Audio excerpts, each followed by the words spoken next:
Astaghfirullah. Assalamualaikum warahmatullahi wabarakatuh.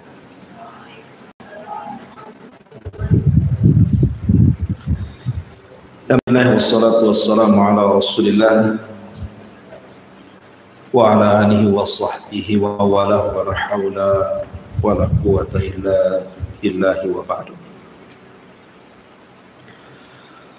Baik, kita lanjutkan kajian kita, masih membahas tafsir dari Juz Amma,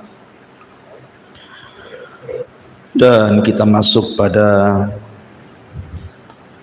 surah At-Tin. A'udzubillahi minasyaitonirrajim. Bismillahirrahmanirrahim. Wat-tini waz-zaitun wa turi sinina wa hadzal baladil amin. Laqad khalaqnal insana fi ahsani taqwim thumma radadnahu asfala safilin ila alladhina amanu wa amilus salihati falahum ajrun ghairu mamnun fama yukadzibuka ba'du bid-dini alaysallahu bi ahkamil hakimin.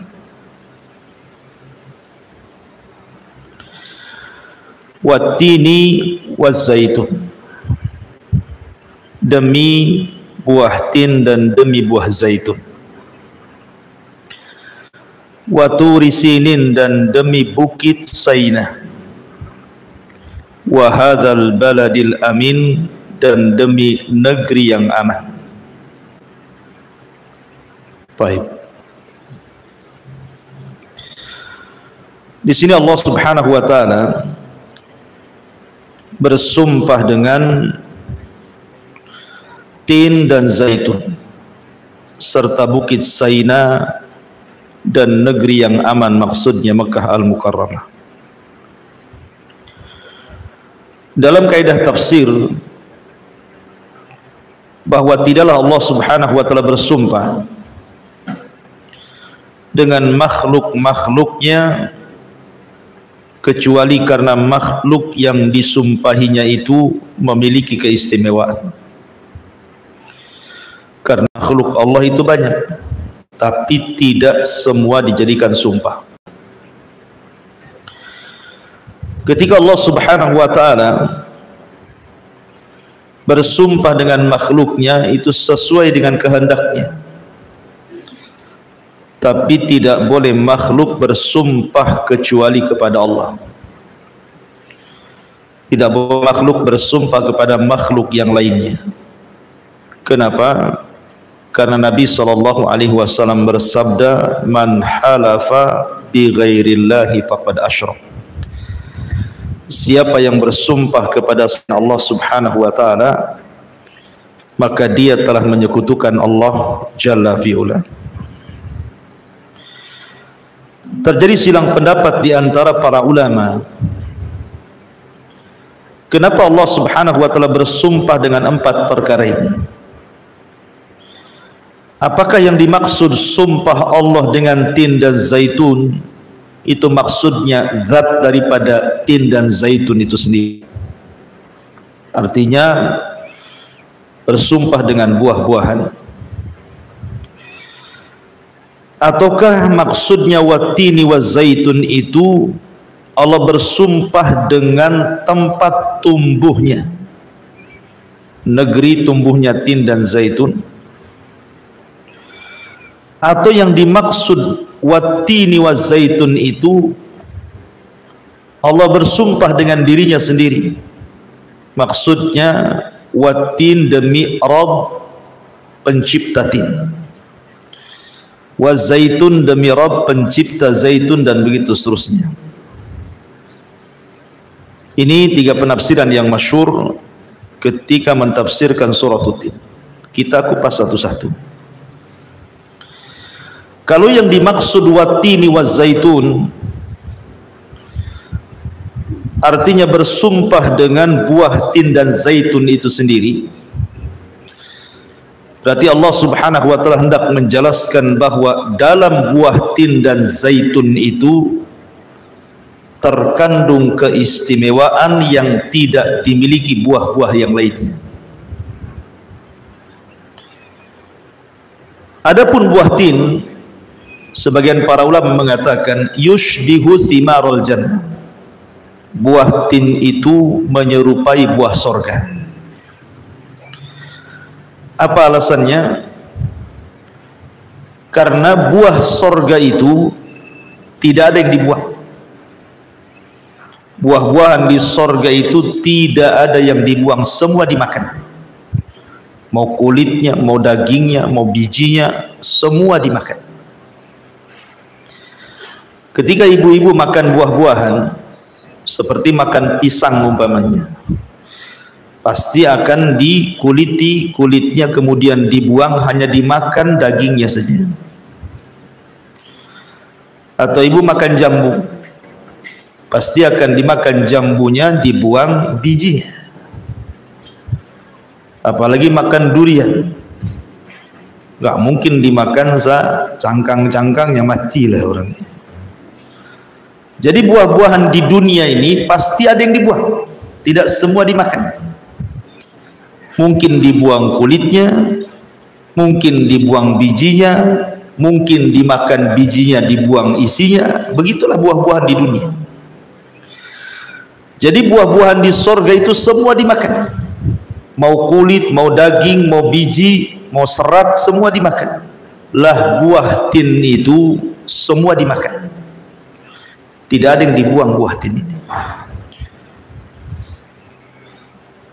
Dari sini para ulama mengatakan bahwa buah tin itu menyerupai buah sorga. Ada yang mengatakan bahwa ketika Nabi Allah Adam alaihi salam berada di sorga,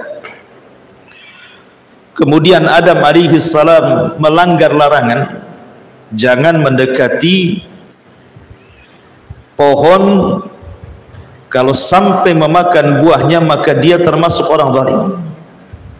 Kemudian Adam terkena waswas syaitan, akhirnya kemudian Adam pun memakan buah itu. Lah ketika Adam alaihi salam memakan buah itu, tiba-tiba auratnya tersingkap. Jadi pakaian sorga yang dipakai dari sutra oleh Adam dan Hawa itu semua dilucuti, sehingga Adam dan Hawa telanjang dan tampak auratnya.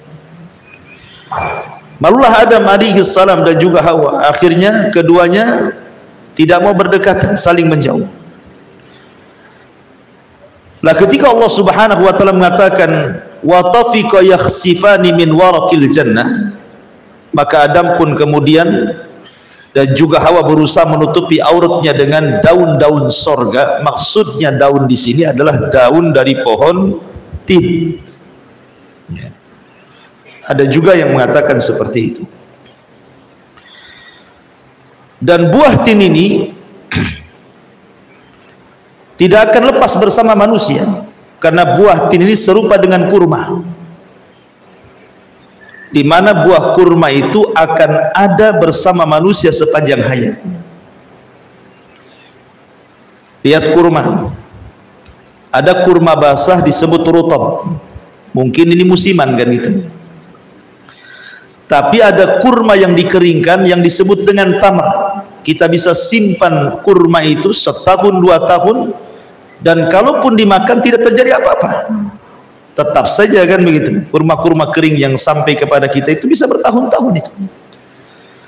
Artinya bahwa kurma itu akan senantiasa bersama manusia. Lah buah tin juga sama, karena buah tin itu bisa dikeringkan masalahnya, jadi bisa bersama manusia terus menerus, seolah-olah tidak ada musimnya gitu maksudnya. Karena ketika tidak mendapatkan yang basah, bisa memakan yang kering. Makanya kemudian buah tin ini menyerupai buah sorga. Di sorga kan tidak ada musim. Makanya Allah Subhanahu wa taala mengatakan la maqtu'atin wala mamnu'ah. Buah-buahan di sorga itu tidak ada yang maktu. Maksudnya tidak ada musimnya. Sekali dipetik buahnya kemudian tumbuh lagi buah yang baru, dipetik lagi, tumbuh lagi dengan buah yang baru. Itulah buah-buahan di sorga. Buah-buahan di sorga tidak ada musimnya, bersama manusia terus. Lah, begitu juga buah kurma dan juga buah tin akan bersama manusia karena bisa dikeringkan itu dan bisa dimakan basahnya ataupun keringnya. Kemudian Allah Subhanahu wa taala mengatakan watin wazaitun, dan juga buah zaitun. Buah zaitun ada zait, ada zaitun. Dibedakannya. Kalau zait itu minyaknya dari minyak zaitun, itu disebut zait namanya. Kalau zaitun itu buahnya, kalau zait itu minyaknya. Dan buah zaitun itu sama dengan buah tin secara faedah. Artinya dua-dua buah ini menyehatkan badan. Ibu klik saja di Google apa faedah buah tin dan juga buah zaitun dari segi kesehatan. Orang Arab mengatakan hadis wala haraj. Maka ibu akan dapati banyak faedah dari buah-buahan ini dari segi kesehatan. Apalagi zaitun ini luar biasa.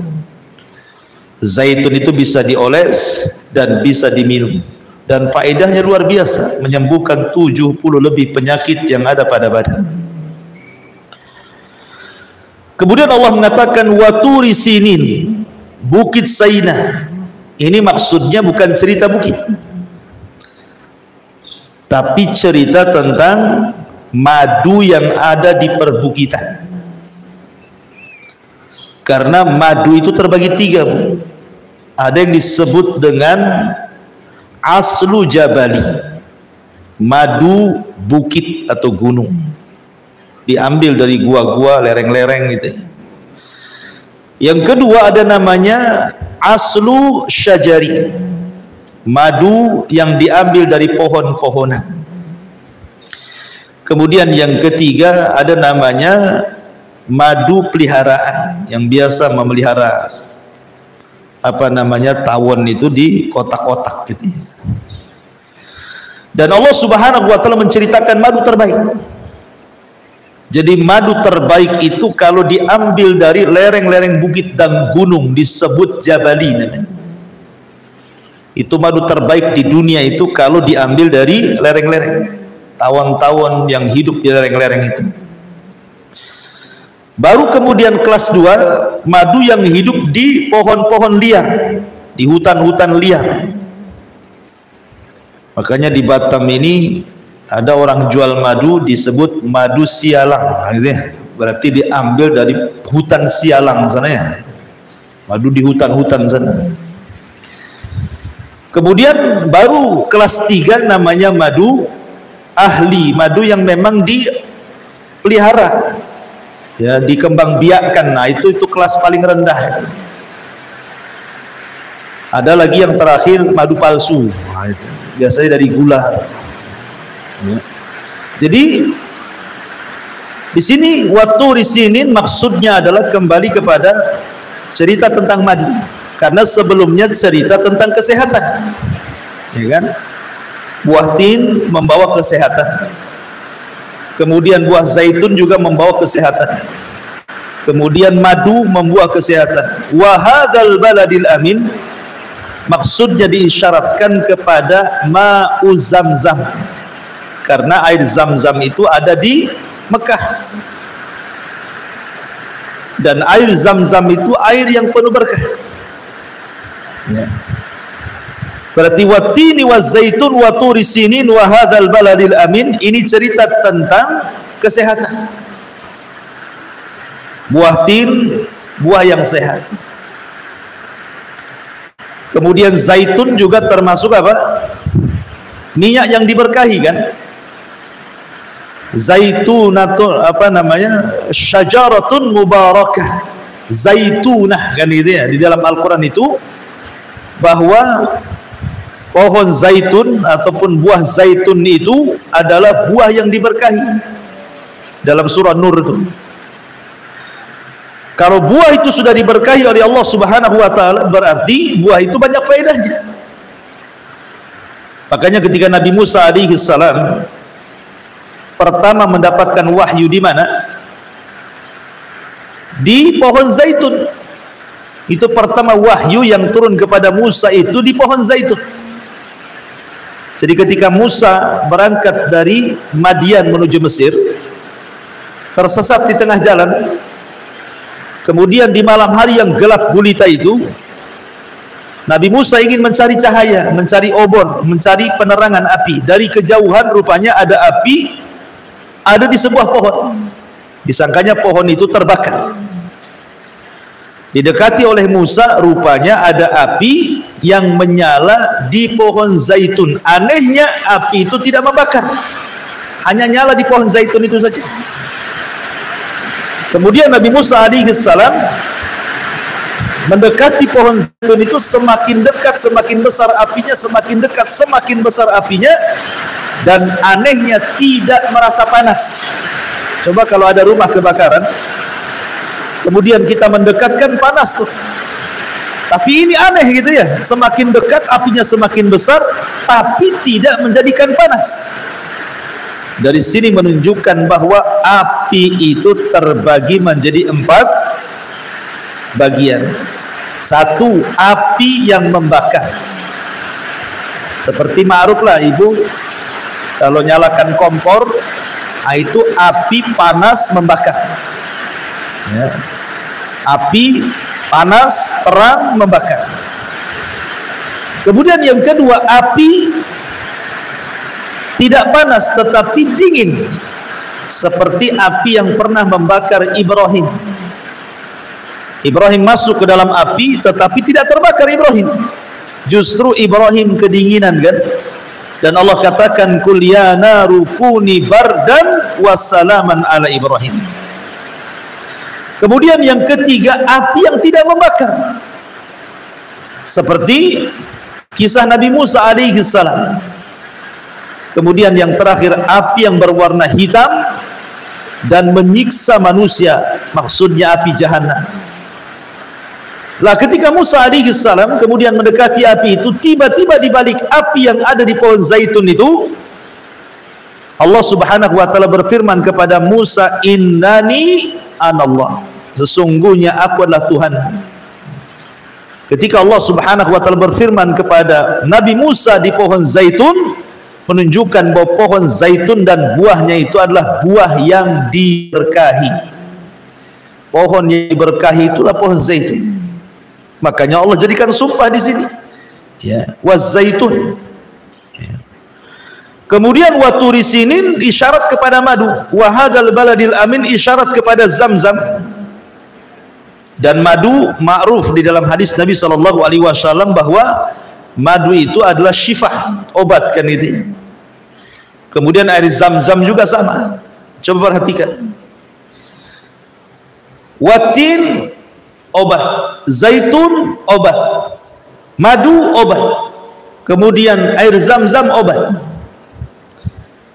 Ada yang dimakan, ada yang dioles, ada yang diminum, ada yang bisa untuk mandi, ada yang bisa untuk ruqyah.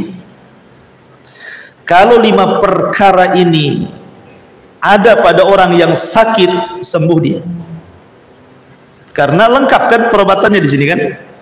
Watin, buah tin dimakan, ya kan.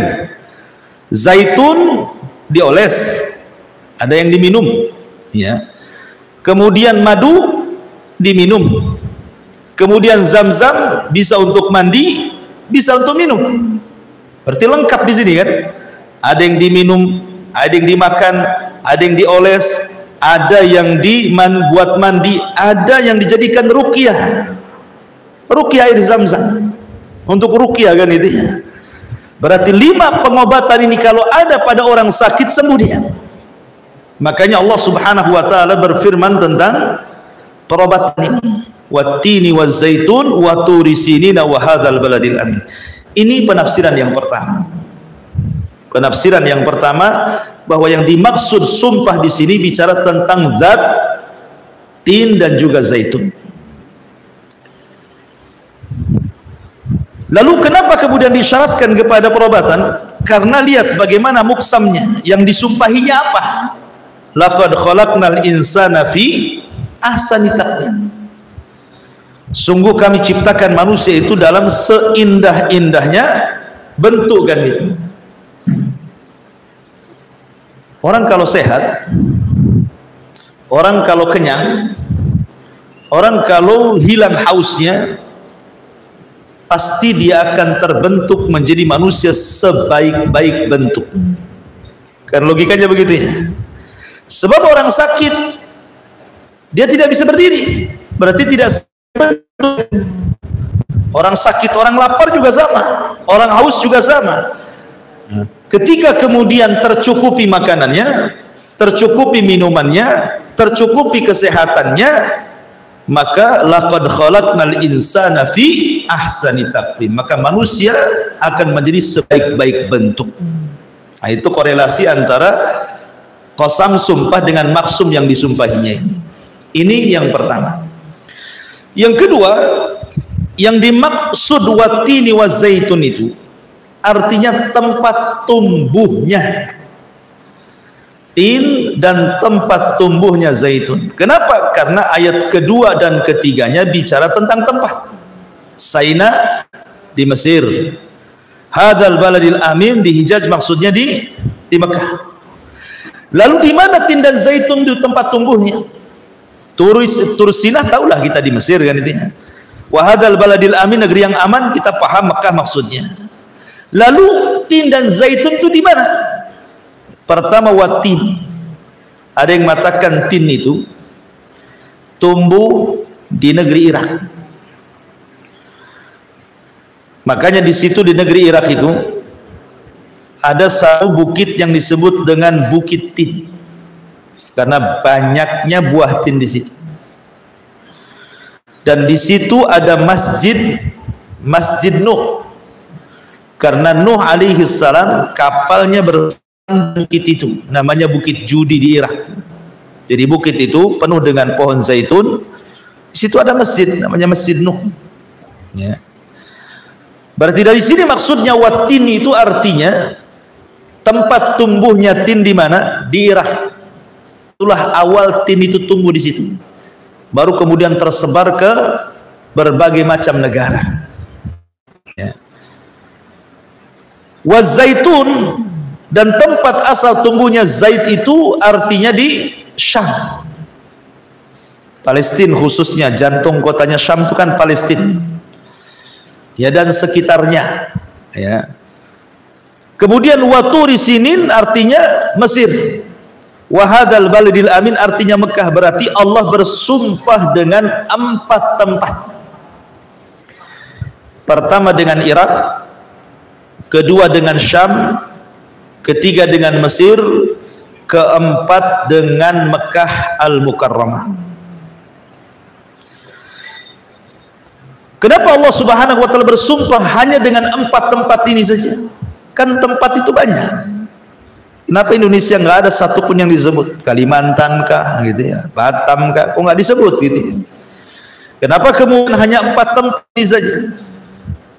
Karena Allah Subhanahu wa taala memuliakan 4 tempat ini melebihi tempat-tempat yang lainnya. Karena tadi saya katakan di awal mukaddimah bahwa kaidah tafsir mengatakan tidaklah Allah bersumpah dengan makhluknya kecuali makhluk itu punya kemuliaan yang tidak dimiliki yang lainnya. Berarti ketika Allah bersumpah dengan Irak, dengan Syam, dengan Mesir, dengan Mekah, berarti memang 4 tempat ini memiliki kemuliaan yang tidak dimiliki yang lainnya. Baik, kita jelaskan apa yang Allah berikan sehingga tempat ini menjadi tempat yang mulia. Pertama, bahwa 4 tempat ini adalah 4 tempat turunnya wahyu. Wahyu Allah itu hanya turun di 4 tempat ini.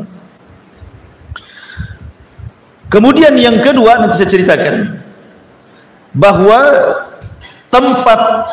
empat tempat ini adalah tempat ulul azmi minar rusul,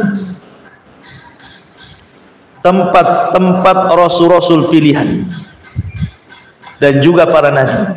Jadi tempat turunnya wahyu dan tempat diutusnya para rasul dan juga para nabi. Pertama Wattin, Irak. Di Irak ada siapa? Pertama Nuh alaihi salam.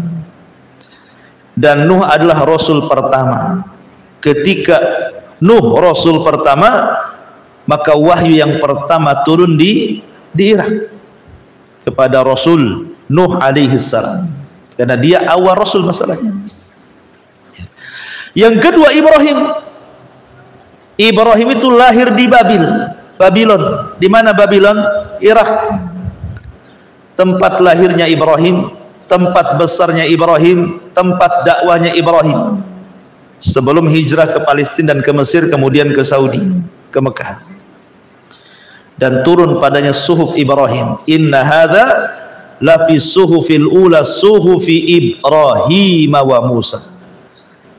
Berarti sudah ada dua ulul azmi di sini kan? Nuh, Ibrahim ada di Irak. Di situ turun risalah kepada Nuh dan turun suhuf Ibrahim kepada Ibrahim. Wattin, tempat tumbuhnya tin di Irak. Adapun nabi yang lainnya selain Nuh dan Ibrahim, di sana ada Nabi Yunus. Nabi Yunus diutus di mana? Nainawah. Nainawah di mana? Di Irak. Di situ ada nabi juga ya, Nabi Yunus ibn Matta alaihi salam. Kemudian yang kedua Wazaitun, tempat tumbuhnya zaitun di Syam, dan inilah negeri para nabi. Kalau Syam, kalau disebut Syam berarti negerinya para nabi, karena bukan hanya satu dua diutus di negeri Syam itu, ribuan para nabi diutus di sini. Nabi itu kan 120.000 nabi dalam hadis Abi Dzar itu, kebanyakannya diutus di Syam. Ribuan para nabi, bahkan tempat kiblatnya para nabi, karena di situ ada Palestina, Baitul Maqdis. Ya. Adapun dari ulul azmi yang ada di Syam, di Palestina siapa? Nabi Isa. Isa lahir di Baitul Lahmin atau Bethlehem kan itu, dan itu di Palestina dekat Baitul Maqdis. Di situ ada ulul azmi, Isa bin Maryam. Bahkan Ibrahim pun berdakwah di Syam, di Baitul Maqdis. Dan nabi-nabi dari 25 nabi dan rasul banyak di sini, mulai dari Nabi Dawud, Sulaiman, Yahya, Zakaria, siapa lagi, semua sebutkan. Dari hampir 25 nabi dan rasul, kebanyakan ada di sini, di Syam. Makanya Syam itu disebut Biladul Anbiya, negerinya para nabi. Dan negerinya wahyu Allah turun di situ. Kemudian Waturi Sinin, maksudnya Mesir. Siapa di Mesir? Musa.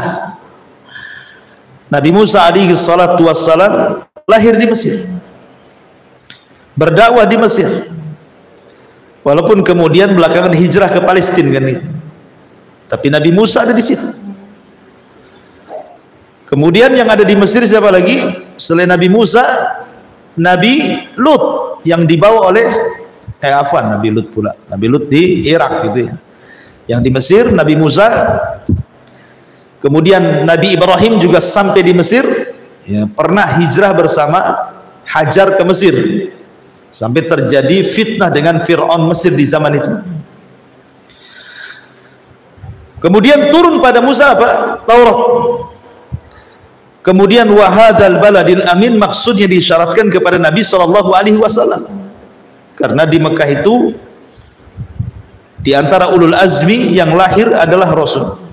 Di sana ada Ismail, kemudian ada Ibrahim juga pernah ngantar Ismail dan ibunya ke Mekah.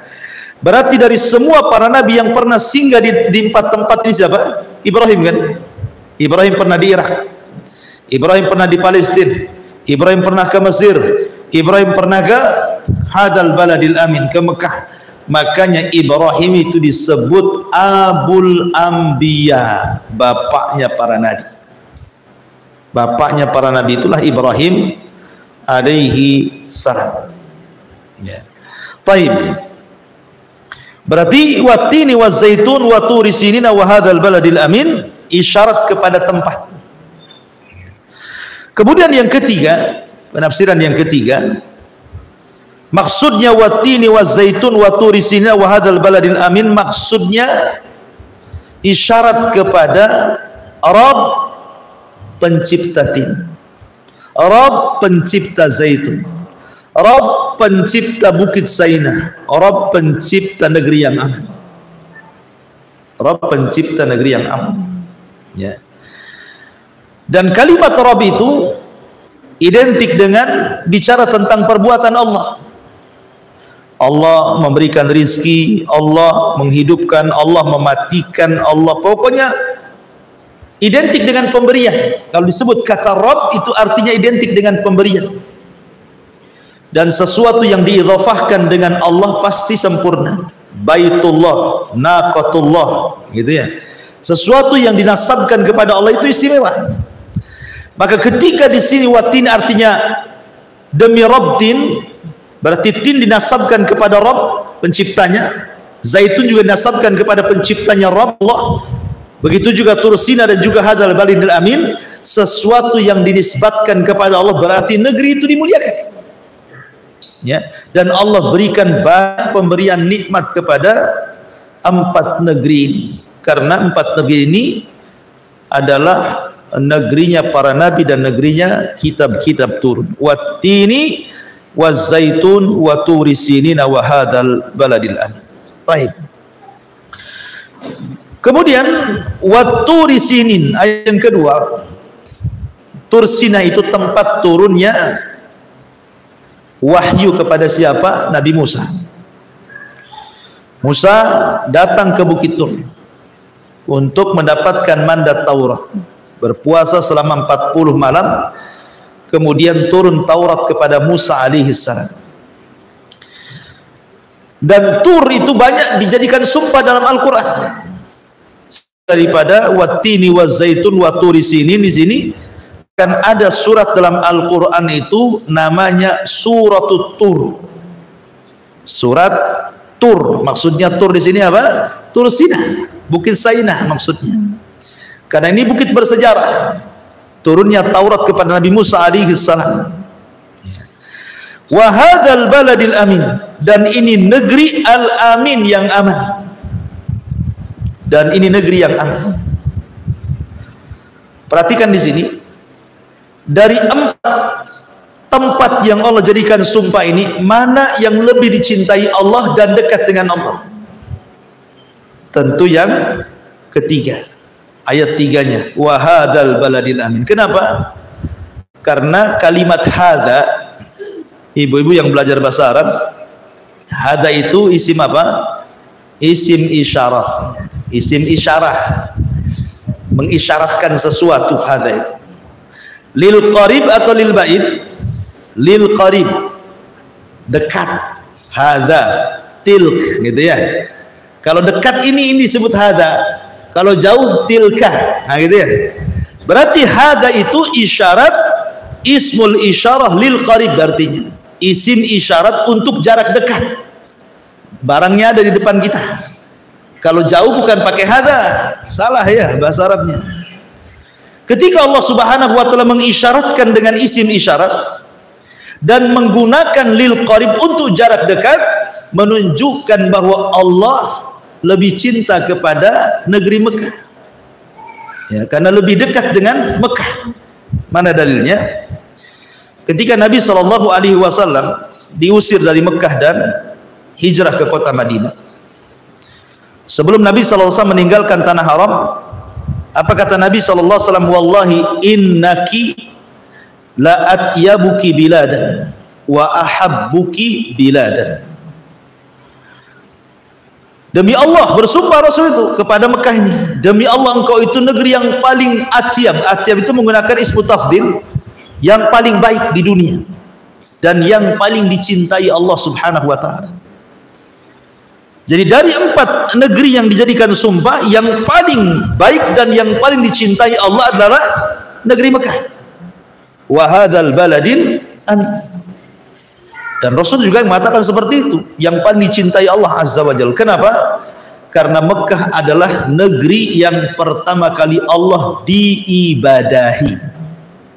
Satu dunia ini, negeri yang pertama kali Allah diibadahi manusia itu di negeri Mekah. Kapan itu? Saat Allah Subhanahu wa taala turunkan Adam dan Hawa. Adam diturunkan di mana? Di Hindia. India, atau sekarang disebut Sri Lanka. Itu pendapat yang kuat menurut ahli sejarah. Adam diturunkan di sana, di Sri Lanka. Kemudian Hawa diturunkan di mana? Di Jeddah. Itu yang masyhur ya dari ahli sejarah, Jeddah. Ya, makanya disebut nenek dalam bahasa Arab itu artinya Jaddatun kan ya. Karena nenek kita turun di Jeddah sana, maka disebut Jeddah. Hawa alaihassalam. Lah kemudian Adam ini mencari-cari Hawa, mulai dari Sri Lanka itu terus Allah takdirkan. Kemudian Hawa juga mencari Adam. Ya, langkahnya wanita dengan laki-laki itu berbeda, ya kan. Akhirnya Allah takdirkan ketika sudah dekat jarak Adam dengan Hawa, sudah dekat tapi belum saling melihat, maka tempat itu disebut Muzdalifah, ya, karena Muzdalifah itu artinya berdekatan. Ya. Kemudian akhirnya keduanya berjalan dari Muzdalifah, ketemu pula di Arafah. Makanya disebut Arafah, karena Arafah itu artinya mengenal. Ya, dari kalimat ta'aruf, ya, orang mengenal, kalau saling mengenal. Adam mengenal Hawa dan Hawa pun mengenal Adam, maka disebut Arafah. Dan Arafah itu bukan masuk tanah haram sebagiannya. Jadi Adam belum masuk ke tanah haram, masih di luar tanah haram, ketemu di Arafah bersama Hawa. Lah di Arafah inilah turun ayat yang mengajarkan kepada Adam untuk mengucapkan kalimat taubat. Fatalaqqa Adama mir rabbih kalimat. Dan inilah kalimat yang pertama diucap oleh keduanya di bumi. Apa itu?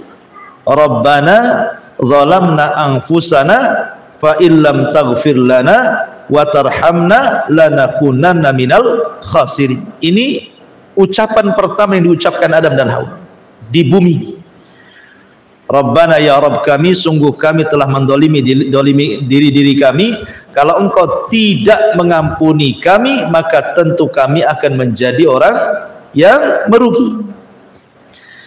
Maka Allah yang menyuruh bertobat, Allah yang mengajarkan kalimat tobat, Allah juga yang menerima tobatnya. Kurang apa lagi? Ya. Maka ketika Adam sudah tidak punya dosa, padahal dosa Adam cuma satu, ya kan, makan buah larangan, dosa syahwat, tapi dikeluarkan dari sorga. Ibu ini hari-hari buat dosa, pengen pula masuk sorga. Ya. Artinya di sini bahwa Adam ini bertobat, akhirnya diampuni dosa-dosanya. Baru kemudian keduanya mengarah ke mana? Dari Arafah, karena sudah tidak punya dosa, maka masuk ke tanah haram. Jadi ketika masuk ke tanah haram, kemudian disitulah Allah mengisyaratkan agar Adam membangun Ka'bah di situ. Walaupun sebelumnya Ka'bah sudah dibangun malaikat, maksudnya Adam meninggikan kembali, karena sudah roboh dibangun kembali. Disitulah Adam beribadah kepada Allah pertama kali di dunia, di Ka'bah itu, ya kan? Dan ingat bahwa siapapun yang banyak dosanya kemudian datang melaksanakan ibadah haji, kemudian wukuf di Arafah, kemudian dia berdoa dengan doa Nabi Adam, maka ibu pulang dari Mekah setelah haji itu tidak punya dosa walaupun satu titik dosa pun.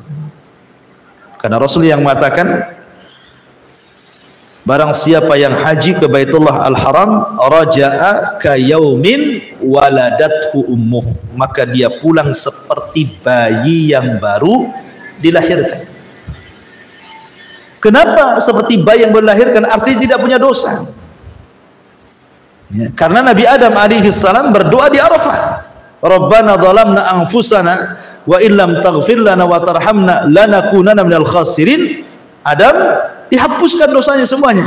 Maka siapapun yang haji kemudian wukuf di Arafah, dan haji itu ditentukan di wukuf.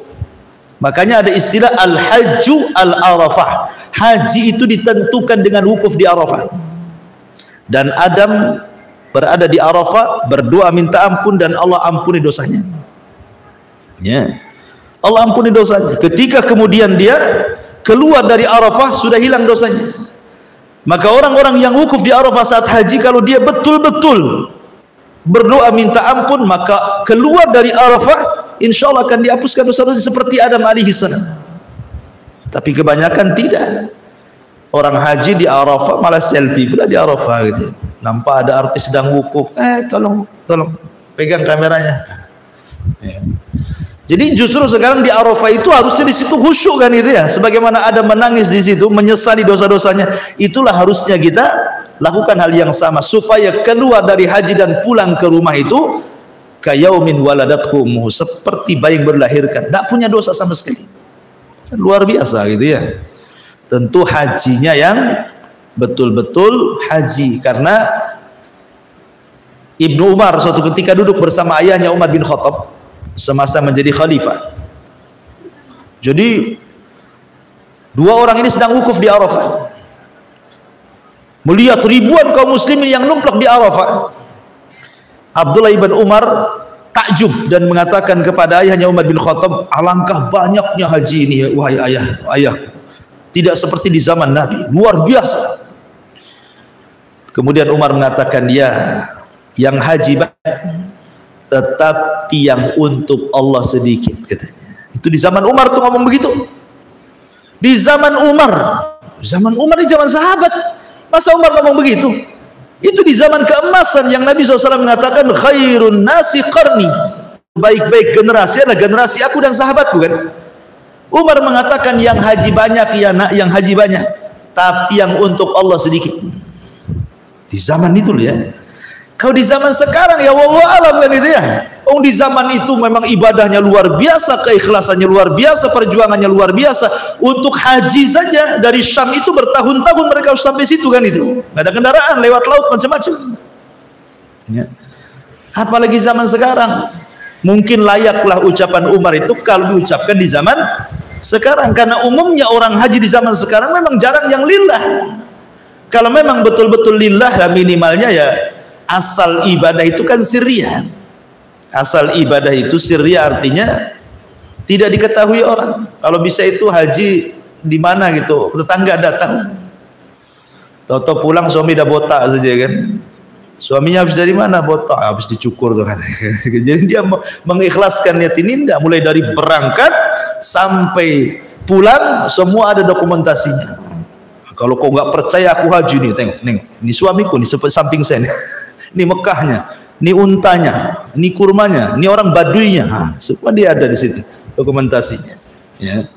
Jadi haji apa kayak gini? Nah, itu masih mendingan dokumentasi. Ada yang live pula dia kan, live lagi lempar jumroh, ya, lempar jumrohnya pula bergaya deh. tunggu gitu ya. Jadi ini kan udah nggak jelas. Ya, memang ucapan Umar itu cocok kalau sekarang diucapkan di zaman sekarang.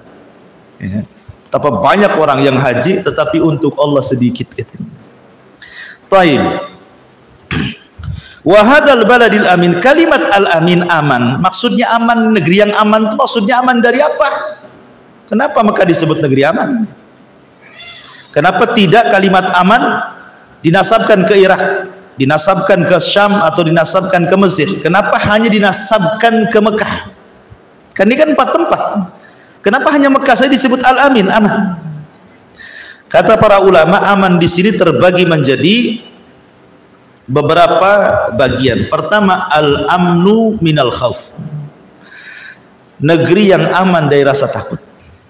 Hajar dan juga Ismail bayi kecil ketika itu diletakkan oleh Ibrahim fi wadin ghairi dizar'in, di sebuah lembah yang tidak ada tanaman, tumbuhan, tidak ada binatang, tidak ada minuman, tidak ada apapun. Ya, hanya lembah padang pasir Sahara, kering kelontang, panas luar biasa dan menakutkan. Ya. ditinggal berdua di tengah-tengah padang pasir lembah lagi. Tiba-tiba ditinggal Adam. Takut ini Hajar ini, ketakutan. Hanya karena yakin kalau ini perintah Allah, dia tawakal yang kuat dan mengatakan apa? Idzan lan yudayyi'un Allah. Kalau memang ini perintah Allah, sudahlah, tinggalkan aku pergi kamu. Itu kan tawakal kuat. Nggak ada yang bisa menjangkau tawakalnya Hajar. Nggak bisa. Siapa zaman sekarang? Jangan lagi perempuan, laki-laki saja nggak bisa setawakal Hajar. Seandainya umpamanya, makanya kan harus dilatih dulu. Ini kan nggak dilatih. Kalau tentara sebelum diletakkan di hutan itu kan dilatih makan ular gitu ya. Ya makan apa, dilatih dulu, betul-betul dilatih. Sehingga ketika terjadi perang di hutan itu udah terbiasa kan. Ini Hajar nggak dilatih kayak gitu, langsung diletakkan di situ saja. Kalau ada orang yang baru pertama masuk tentara diletakkan di hutan gitu saja, stres lah dia, nggak terlatih. Yang terlatihnya bisa stres, apalagi belum terlatih, gila lah kan itu. Artinya bahwa ini tawakal yang luar biasa. Tetapi Allah Subhanahu wa taala berikan keamanan kepada Hajar. Ketika dia sa'i antara Safa Marwah mencari air, rupanya sudah 7 putaran nggak dapat. Ismail menangis. Tiba-tiba kemudian Hajar mendekati Ismail.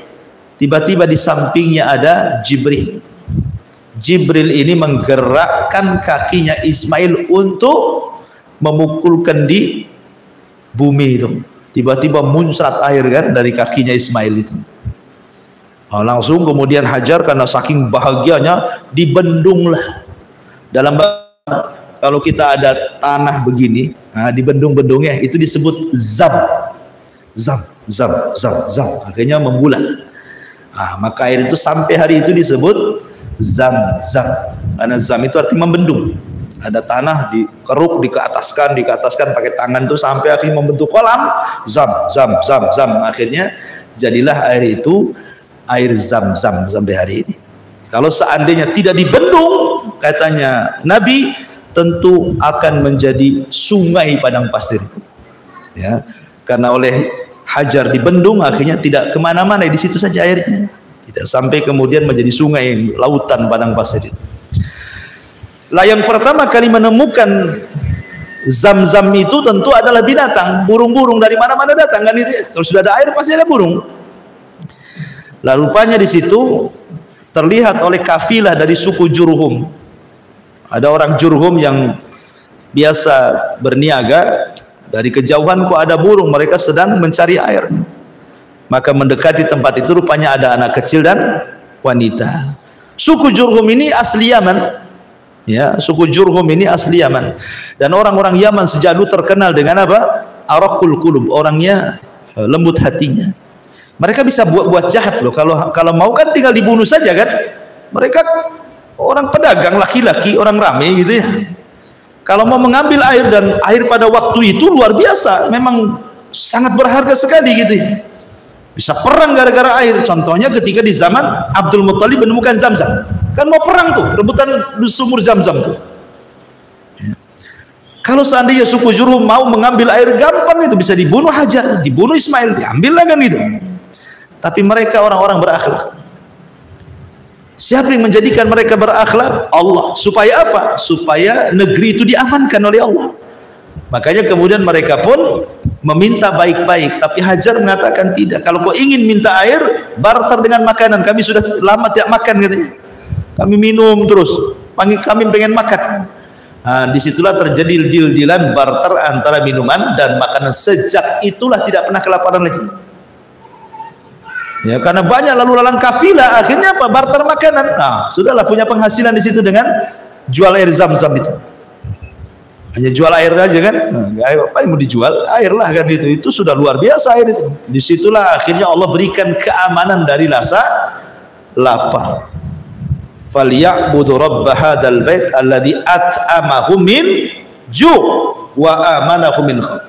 Akhirnya kemudian suku Jurhum lama-lama minta izin sama Hajar kan untuk tinggal di situ. Nah, akhirnya suruh tinggal di situ. Kalau sekarang dijual kapling-kapling lah, di kapling-kapling gitu. Nah, ini satu kapling dijual lagi satu kapling gitu ya. Ya bukan dijual lah, diizinkan, akhirnya jadi perkampungan kan, namanya perkampungan Jurhum. Inilah penguasa pertama negeri Arab. Bergabung dengan mereka, dan bisa bahasa Arab, makanya Ismail disebut musta'arab, bukan orang Arab tapi pasti bahasa Arab karena terpengaruh dengan suku Jurhum dan menikah juga dengan wanita Jurhum, walaupun yang pertama gagal karena tidak berakhlak, kemudian menikah dengan wanita yang kedua, baru mendapatkan wanita salihah dan dari keturunannya lahirlah Nabi sallallahu alaihi wasallam. Ya. Artinya yang dimaksud di sini hadzal baladil amin, maksudnya aman dari rasa takut. Yang tadinya hajar ketakutan, Allah berikan keamanan. Datang suku Jurhum dengan barter makanan dan Zam-Zam, berakhir dengan jadi kampung di situ. Tidak sendirian lagi di situ kan? Aman lah kalau ramai orang kan? Nah, itu yang maksudnya baladil amin. Yang kedua, al-amnu dari segi al-hissi. Aman dari segi badan, memang maksudnya ya memang badannya Allah berikan keamanan. Orang-orang Mekah itu mereka diberikan keamanan dari segi fisik. Mana dalilnya? Cerita tentang penyerangan Abraha. Ketika Abraha datang dengan tentara gajah kemudian hendak menyerang Ka'bah, maka Allah subhanahu wa ta'ala tidak hendak menghancurkan orang-orang yang berada di sekitar Ka'bah kan dengan kedatangan Abraha ini. Dan tidak mungkin negeri ini akan orang-orangnya tidak merasa enak di situ, nyaman tinggal di situ karena banyak musuh.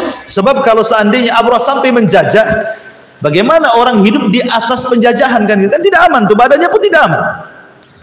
Maka Allah subhanahu wa ta'ala kirim burung ababil dan Allah hancurkan Abraha sehancur-hancurnya dan juga pasukannya.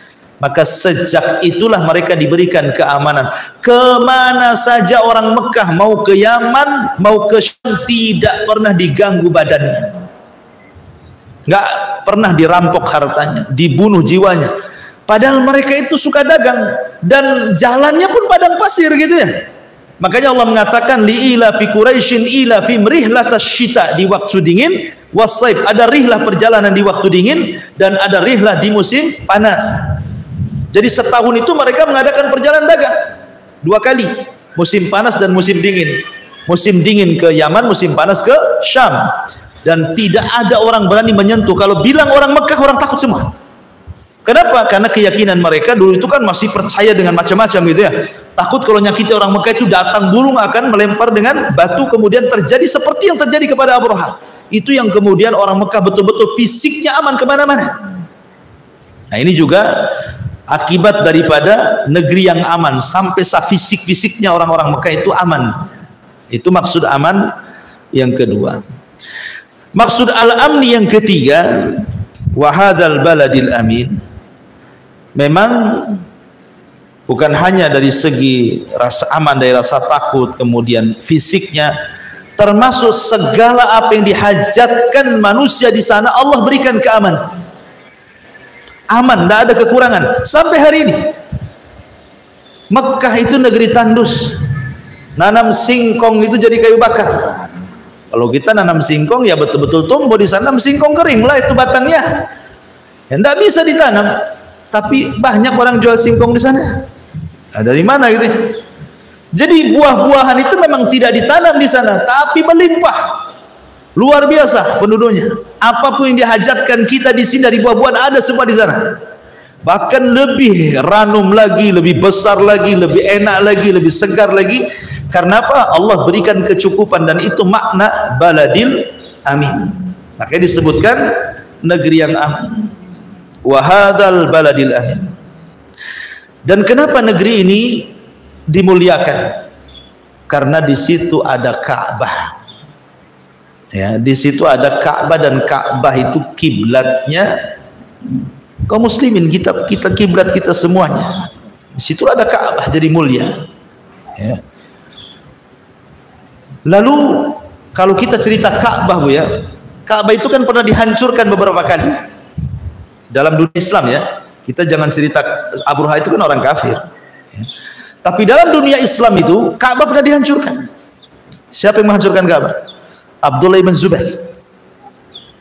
Abdullah ibn Zubair, putra Zubair ibn Awam, suami daripada Asma putra Abu Bakar, ya kan? Dan itu keponakannya Aisyah radhiyallahu anha, Abdullah bin Zubair. Dengan sebab itulah Aisyah disebut Ummu Abdillah, ya kan? Kunyahnya Aisyah itu siapa? Ummu Abdillah. Dia kan tidak punya anak Abdullah.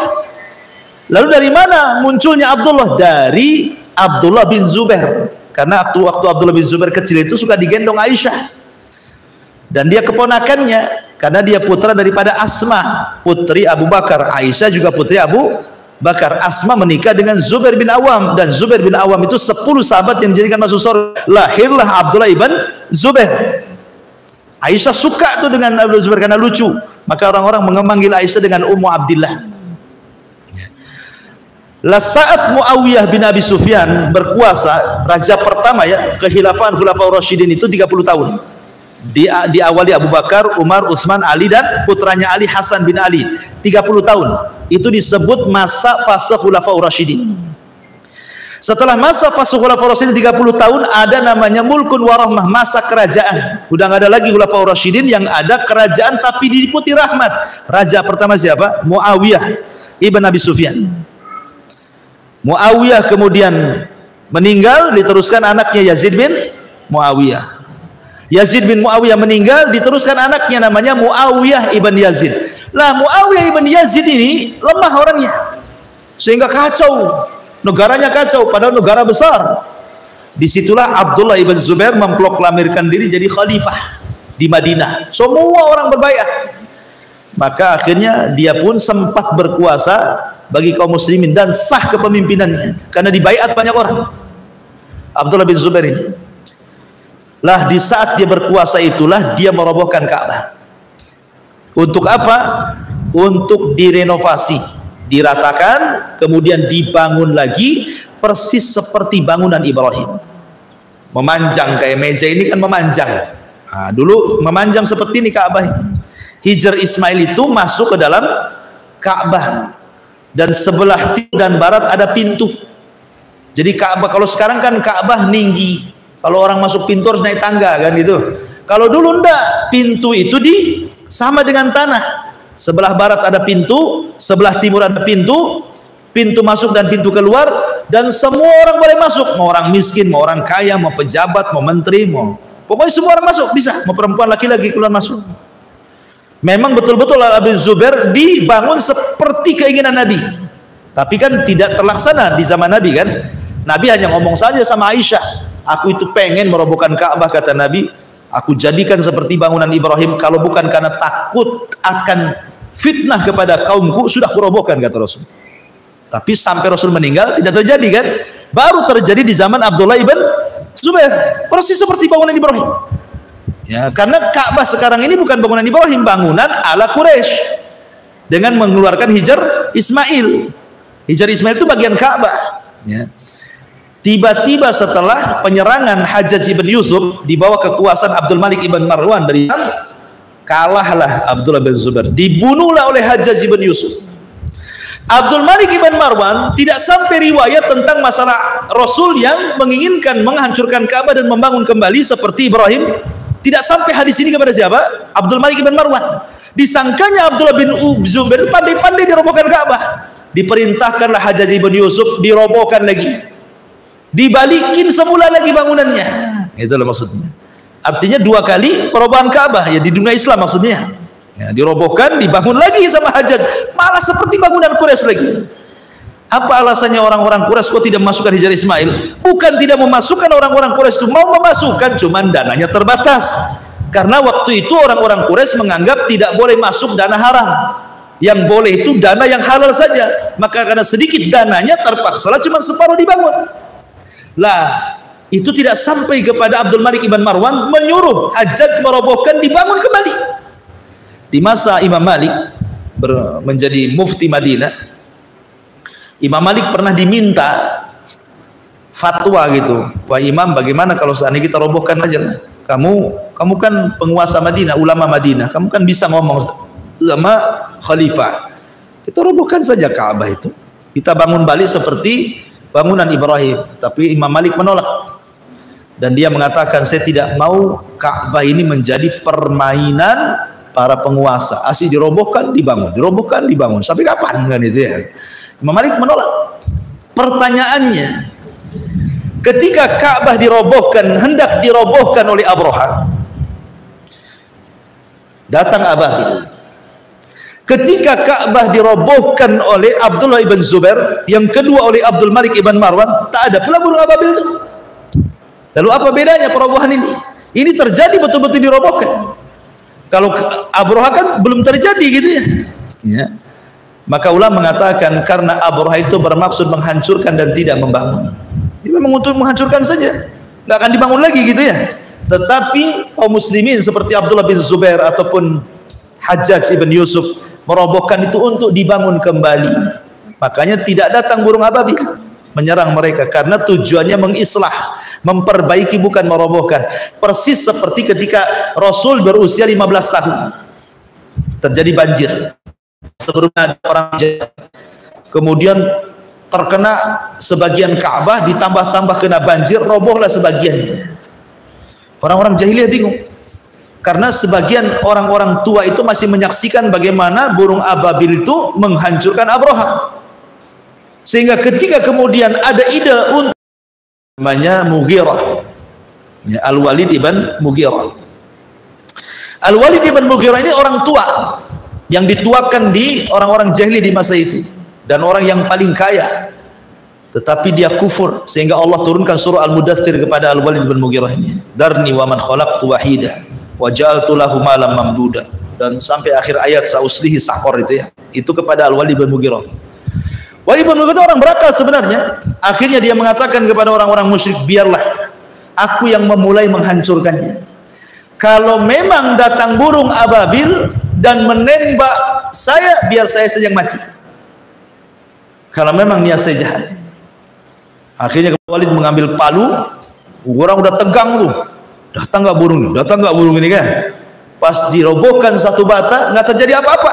Nah, barulah mereka kemudian berani membangunnya, ya kan. Kemudian juga itu menunjukkan apa? Karena mereka niatnya baik kan, sehingga tidak datang burung ababil. Ya.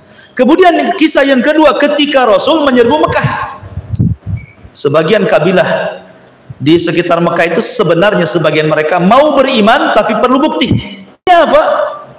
Ini Muhammad kalau sampai nyerang Ka'bah, nyerang Mekah nih, kira-kira akan dihalau burung ababil atau tidak? Seperti yang dihalau Abraha dengan burung ababil. Jadi kabilah-kabilah Mekah itu mereka tidak berani menyerang gitu ya, karena memang jumlah mereka kalah dari tentara. Jadi mereka juga ingin beriman tapi kurang yakin, ingin bukti. Akhirnya sambil menengok saja tentara datang ke Mekah dan mengepung Mekah. Ternyata sampai Mekah ditaklukkan, tidak ada satu burung ababil pun muncul. Dari situlah kabilah-kabilah Mekah merasa bahwa memang dia seorang nabi. Kalau memang bukan nabi, datang burung ababil itu. Nah, dari situlah mereka yakin. Makanya Allah gambarkan yadkhuluna fi dinillahi afwaja. Banyak orang datang berbondong-bondong masuk Islam di situ. Nah, itu sebab itulah bahwa perbedaan Abraha sampai diserang dengan kaum muslimin yang merobohkan kemudian membangun, karena Abraha itu memang niatnya menghancurkan dan tidak membangun. Makanya datang azab. Tetapi Abdullah ibn Zubair, Hajjaj ibn Yusuf itu bukan itu niatnya. Ya, tetapi walaupun Hajjaj ibn Yusuf pembunuh darah dingin, dia masih hafal Quran. Ya, kalau cerita penghafal Quran yang membunuh ribuan jiwa itu namanya Hajjaj ibn Yusuf. Dia senang dengan Quran. Hajjaj ibn Yusuf itu ayahnya pemilik madrasah Quran, ya, dan suka dengan Quran. Dia bantu orang-orang kalau sekarang tahfidz Quran itu disumbang. Pokoknya siapa yang hafal Quran dikasih hadiah. Tapi memang jahatnya nggak ketulungan Hajjaj ibn Yusuf itu. Semua yang menentang Abdul Malik ibn Marwan dibantai dia. Mau tabiin, mau sahabat habis, ya kan, sama dia itu. Makanya dikenal itu seorang penghafal yang berdarah dingin, itulah Hajjaj ibn Yusuf. Walaupun demikian dia masih menghargai Ka'bah. Dia robohkan, dia bangun lagi atas perintah Abdul Malik ibn Marwan kan. Tidak terjadi apa-apa karena memang niat perbaiki merusak. Itu maksudnya. Nah, ini makna daripada kandungan isi dari kalimat wahadal baladil amin. Adapun keistimewaan Mekah ya luar biasa ya, banyak sekali. Tidak mungkin kita jelaskan karena waktu juga yang sudah habis ya. Tapi kita buat tanya jawab, insyaallah sampai ayat 3 dulu. Apalagi besok juga sudah Ramadan ya. Silakan kalau ada yang mau bertanya.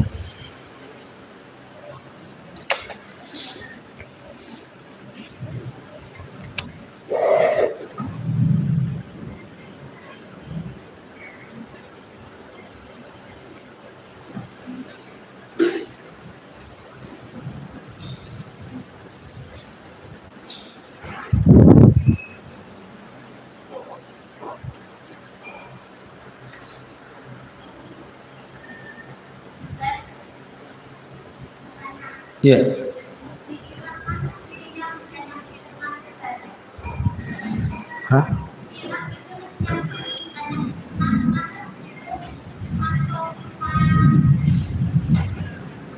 Irak itu negeri yang banyak fitnah gitu ya. Kenapa pula dimasukkan sumpah di sini? Iya. Makanya saya katakan di sini Allah menyebutkan sejarah di sini. Kenapa Irak itu juga satu negeri yang disebutkan dalam ayat ini? Karena ada sejarah. Di antaranya sejarah nabi-nabi turun di situ. Nuh, Ibrahim gitu ya. Kemudian para ulama banyak lahir dari Irak. Para ulama Islam, ulama ahli sunnah, kitab-kitab ahli sunnah, ulama-ulama dunia itu banyak terlahir di Irak. Karena di zaman itu peradaban Islam itu juga banyak di Irak. Ya. Irak itu dulu negeri yang penuh dengan ilmu di zaman dulu itu. Ya, jadi memang peradaban. Tapi Nabi SAW memang mengisyaratkan di akhir zaman bahwa fitnah itu akan muncul dari tanduk syaitan, maksudnya Irak. Dan sekarang kan sudah terbukti. Apalagi Irak memang kita tahu makin kesini kan dikuasai oleh Iran itu, oleh orang Syiah. Ya kan, orang Syiah, dan Syiah itu ma'ruf dekat dengan Yahudi. Dan kita tidak heran kalau Iran itu memang dikuasai orang-orang Syiah yang notabene mereka juga dekat dengan Yahudi, karena memang di akhir zaman sendiri Dajjal akan keluar di situ, di tempat di mana orang-orang Yahudi bercokol, di mana Asfahan Iran kan itu. Dajjal akan keluar dari situ. Ditumbuh yang sekarang negeri itu justru dikuasai orang Syiah kan. Jadi dia akan keluar di negeri yang mayoritas Syiah dan akan meninggal di negeri yang mayoritas Yahudi. Itu Dajjal. Ya. Dajjal keluar di Asfahan, meninggal di Babi Lut. Babi Lut di mana? Israel. Nah, kalau Asfahan di mana? Iran. Iran ma'ruf banyak orang Syiahnya kan. Israel banyak orang Yahudinya. Berarti Dajjal itu keluar di tempat mayoritas orang-orang Syiah dan mati di tempat orang-orang yang mayoritas orang Yahudi. Seolah-olah ada hubungan antara Yahudi dan Syiah gitu maksudnya. Ya, itu kan di akhir zaman. Kalau kita lihat sejarah Irak luar biasa. Allahu a'lam.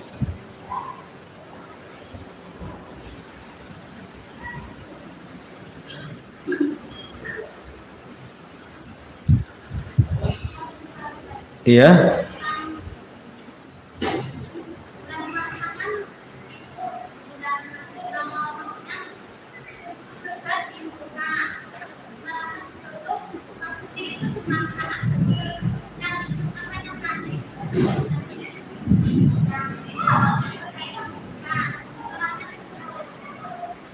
Nggak jelas ibu, ntar. Coba kasih mic. Saya yang budek atau ibu yang kurang keras, saya tak paham. Ya. Nah, coba. Oke. Yang benar-benar maksudnya ini dibuka ya tuh, maksudnya dibuka tutup ya kayak ibu nutup pintu itulah. Sekarang belum dibuka lah. Kalau Muhammadiyah sudah kan ikut hisab. Kalau pemerintah belum, nanti malam kan itu ya. Ya, tengoklah ibu mau ikut siapa, mau ikut hisab baru ya. Kalau hisab udah dibuka tuh pintunya. Kalau ru'ya belum dibuka, nanti malam. Ya. Yang neraka itu belum dibuka. Neraka dibuka tiap hari, kecuali Ramadan ditutup. Iya, maksudnya itu. Iya, kayak itu maksudnya bukan maknawi, bukan. Betul-betul hissi, memang pintunya. Makanya Rasul itu menyebutkan dalam sebuah riwayat dengan menggunakan sighah mubalaghah. Futihat, ghulliqat, pakai tasdid, bukan futihat. Futihat, bukan ghuliqat, bukan. Futihat, ghulliqat gitu ya. Pakai ada tasdidnya tuh. Apa bedanya? Artinya betul-betul dibuka selebar-lebarnya gitu maksudnya. Bukan hanya dibuka saja, betul-betul dibuka gitu maksudnya. Neraka betul-betul ditutup serapat-rapatnya. Pintu, karena dulu aja punya pintu. Sorga itu punya 3 pintu. Pintu luar, dan itu jumlahnya 8. Ada pintu sholat, pintu zakat, pintu royan untuk puasa, pintu ini, pintu macam-macam lah, ada 8 pintunya. Ada pintu yang menghubungkan sorga pertama dengan sorga kedua. Karena antara sorga yang paling atas itu memungkinkan ziarah ke sorga yang paling bawah, dan orang bawah tidak mungkin ziarah ke atas. Ya kan? Kemudian ada pintu yang menuju istana. Nah, itulah pintu-pintu sorga. Ya. Lah 8 pintu itu dibuka oleh Allah. Semua dan sorga yang rendah, yang mungkin umpamanya sorga yang rendah ada lagi di atas. Melihat sorga yang di bawah itu nggak punya keinginan, nih malas saya gitu. Karena dia sudah dapat yang utama gitu ya. Yang di atasnya juga begitu. Nah, itulah menunjukkan keadaan Allah. Jadi nggak ada iri melihat orang lain itu maksudnya. Ya. Dan dia tidak bisa melihat ke atas sehingga seolah-olah dialah yang paling nikmat di situ, gitu maksudnya. Tapi kalau melihat ke bawah dia bisa. Dan dia bersyukur dia diberikan tingkatan yang jauh lebih baik dibandingkan di bawah. Makanya perkumpulan di sorga itu di mana? Di sorga yang paling rendah. Makanya sorga yang paling rendah itu ketika masuk ke dalam sorga seolah-olah dia jadi raja di situ. Karena pertemuan orang-orang itu yang memungkinkan di mana? Dari semua penduduk sorga. Yang memungkinkan di sorga pertama, yang paling rendah. Karena orang itu bisa turun ke bawah. Sementara yang bawah tidak bisa naik ke atas. Kalau bisa naik ke atas, apa gunanya amalan gitu ya? Bahwa amalan itu bertingkat-tingkat. Nah, karena nanti ada perkumpulan, semua penduduk surga kumpul jadi satu. Ketika Allah Subhanahu wa Ta'ala hendak menyingkap wajahnya, semua penduduk surga dijadikan satu di surga yang paling bawah itu, satu tempat. Di situ ada karasi, kursi-kursi, ya samalah sekarang juga ada. Kalau ada acara kan ada kursi pejabat, bawahnya wakilnya, belakangan RT RW, ibu paling belakang lah ngampar gitu ya. Nah, itulah seperti itu ya. Jadi di sorga juga pertama para nabi ya, para siddiqin, nanti kursi kedua para syuhada, kursi ketiga orang-orang soleh ya, mungkin kita ya. Tapi ngamparnya di sorga kan beda dengan ngampar di teras, karena terasnya sorga saja lebih indah daripada istana di dunia. Gak apa-apa ibu sampai terasnya aja gak apa-apa ya, itu terasnya udah luar biasa. Allahu a'lam. Ya betul-betul di pintu dibuka, betul-betul dibuka. Apanya?